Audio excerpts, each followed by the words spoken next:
छत्रपती शिवाजी महाराज की, धर्मवीर संभाजी महाराज की। आपल्या 13 वर्षाच्या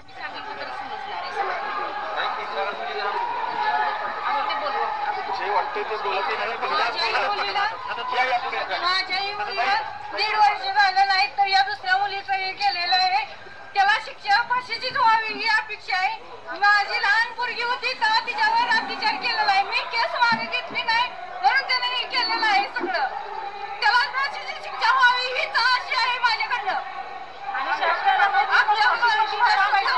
पाहिजे, आम्ही देतो त्याला काय सजा देतो, आमच्या ताब्यात द्या त्याला, त्याला फाशी शिक्षा झालीच पाहिजे। माझ्या पोरगीचा सहजासहजी जीव गेला असेल, मागच्या वेळेला पण तोच झाला होता, कोणता त्याने अत्याचार केलाय माझ्या पोरगीला मी मारून टाकली विहिरीत त्यानं। त्याच वेळेला जर न्याय मिळाला तर त्यावेळेस मी संशय म्हणून त्याचं नाव सांगितलं होतं मी, पण त्यांनी लक्ष दिलं नाही, दाबून ठेवली केस। ज्या कोणी अधिकाऱ्यांनी त्याच्यात माझ्या मागे कुणी नसल्यामुळे आता हे पोरगीला भोगायला आलं नसतं, त्यावेळेस जर त्यांनी दक्षता घेतली असती तर।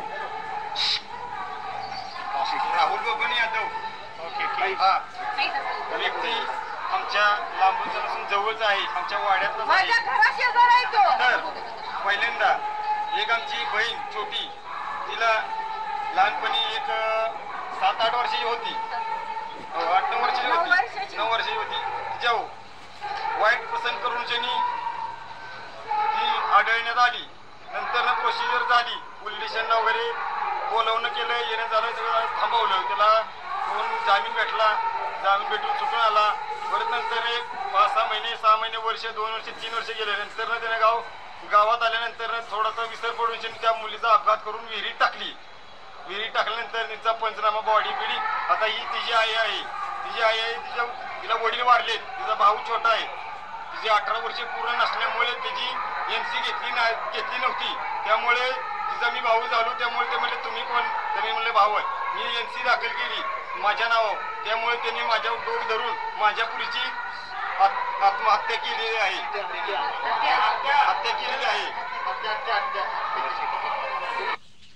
त्याचं पाळं तिच्या डोक्यावर घालून, म्हणजे जसं मग आमच्या बापूंनी सांगितलं की खालच्या शहाबादी फरशीला सुद्धा तिच्या डोक्याचा आकार होईल एवढ्या पद्धतीने, एवढा क्रूर हल्ला त्या ठिकाणी नराधामाने केलेला आहे। खऱ्या अर्थानं अशा चिमुकलींवरचे जे अत्याचार आहे संबंध महाराष्ट्रामध्ये अत्यंत वेगानं होत चाललेले आहेत।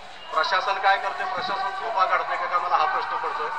सदैव या मुलीवर जो अन्याय झालेला आहे, म्हणजे हा गुन्हेगार हा सराईत गुन्हेगार आहे, म्हणजे यापूर्वी सुद्धा त्यानं अशाच प्रकारचा एक गुन्हा करून माझ्या ऐकिवात असा आहे की त्या 2 गुन्हे असे केलेले आहेत, त्या मुलीला त्या ठिकाणी विहिरीत टाकून दिलेले, म्हणजे अशा पद्धतीचा हा सराईत गुन्हेगार आहे। या सराईत गुन्हेगाराला, या नराधामाला फाशीची शिक्षा झाली पाहिजे आणि हा जो गुन्हा आहे हा फास्ट ट्रॅकवर चालला गेला पाहिजे।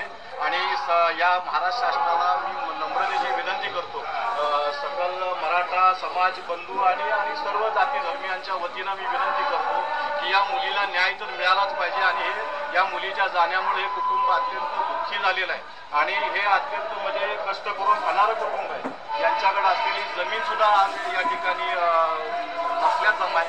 अशा पद्धतीने या कुटुंबाचा भविष्यातला उदरनिर्वाह होण्यासाठी शासनाने सुद्धा या ठिकाणी त्यांना भरघोस मदत करावी असं या ठिकाणी आर्याच्या वतीनं मी आपल्या सर्वांना संबोधतो आणि आर्याच्या आत्म्यास चिरशांती लाभो असं या ठिकाणी नम्रपणे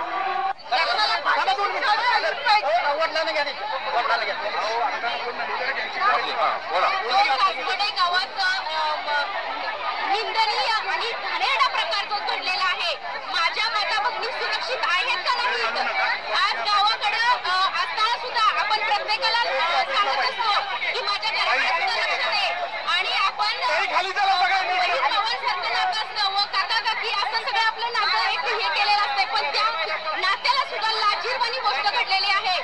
आणि आर्यासारख्या कितीतरी माझ्या झालेले न्याय मिळाला पाहिजे आणि आमच्या तमाम सगळ्या महिलांच्या वतीनं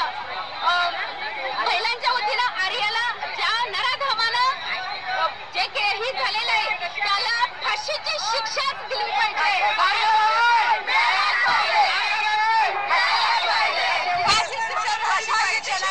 घटना घडली नालायकपणाचा जो कळस झाला, नराधमानं जे केलं आणि 13 वर्षाची चिमुरडी जी तिचा खून झाला, सर्वप्रथम आपण तिच्या आत्म्यास शांती मिळण्यासाठी 1-2 मिनिटं तिला श्रद्धांजली वाहण्यासाठी 2 मिनिटं स्तब्ध उभं राहा.